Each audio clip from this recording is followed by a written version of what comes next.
Sahil Khan will present a full and meaningful speech on the subject of Quran.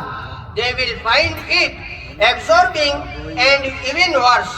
I dare say, would not you thank them for their hard work? So I am inviting the world elite to come on stage and deliver your fiery speech to the audience.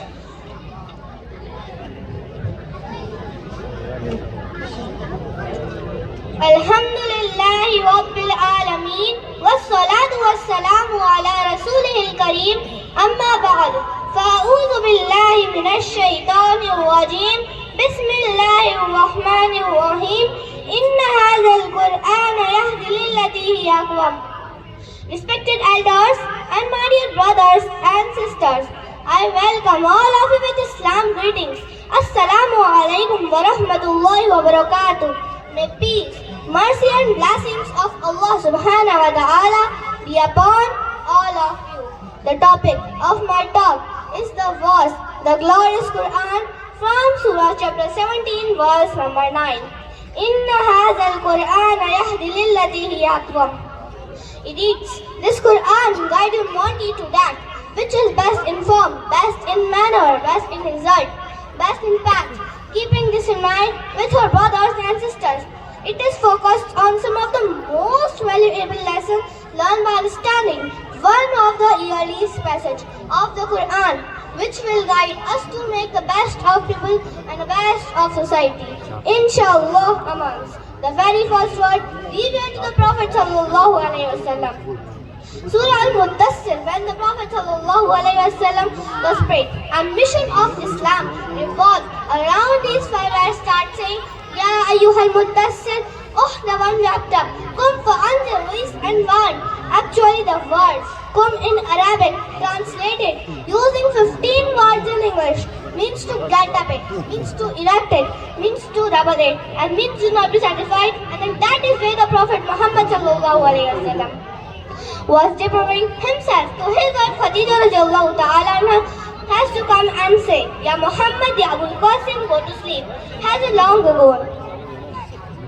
My dear brothers and sisters, and I am involved for this non-rebellion resistance movement is taking place, so that is number 1. Number 2, Allah says, وَرَبَّكَ فَكَبِّرْ, you are not glorified. Only what is up to be glorified is Allah subhanahu wa ta'ala.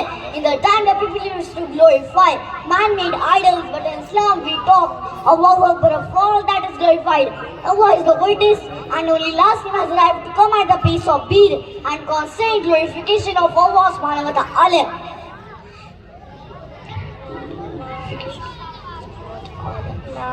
Nowadays, movie stars have got huge big billboard. People on the edge dress like them. People want to talk like them. People want to be like them.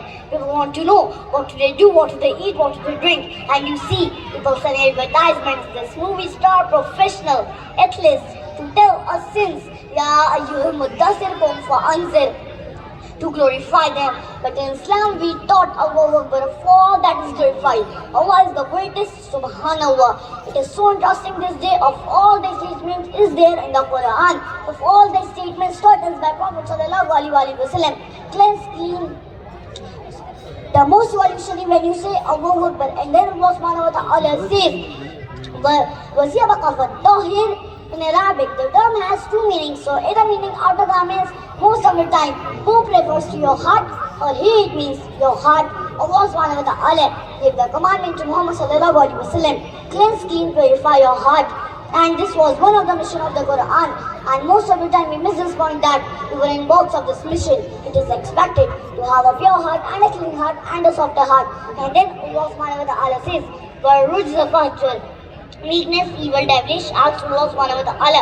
So remain away from it. You cannot be a part of anything, any immorality. A Muslim cannot and should not be a part of it. And these were 4 commandments which was given to Muhammad sallallahu alaihi wasallam. For any movement to be beneficial, work for any movement to have a food, you should have these 4 commandments. When the Prophet ﷺ gave the people who are living at the dress and questions, that man will only be responsible for only his deeds and action. If you really want to be benefited in the Quran in your life, when Aisha radiallahu ta'ala anha was asked about the character of Prophet ﷺ, She answered that the character of Prophet ﷺ mentioned in Sahih al-Bukhari, volume number 6, hadith number 5007, the book for truth, the Quran, it is mentioned, خَيْرُكُمْ مَنْ تَعَلَّمَ الْقُرْآنَ وَعَلَّمَهُ. Best among the one who learns the Quran and imparts its knowledge to other. May Allah make us from those who only receive the Quran by the tongue but also implement it by the limbs. Ameen. Wa akhiru da'wana alhamdulillahi rabbil alameen. माशाल्लाह माशाल्लाह, अल्लाह पाक कबूल फरमावे। भाई थोड़ी मेहरबानी करो, इन बच्चों को कोई साइलेंट कर लो यार, अल्लाह का वास्ता देते हैं।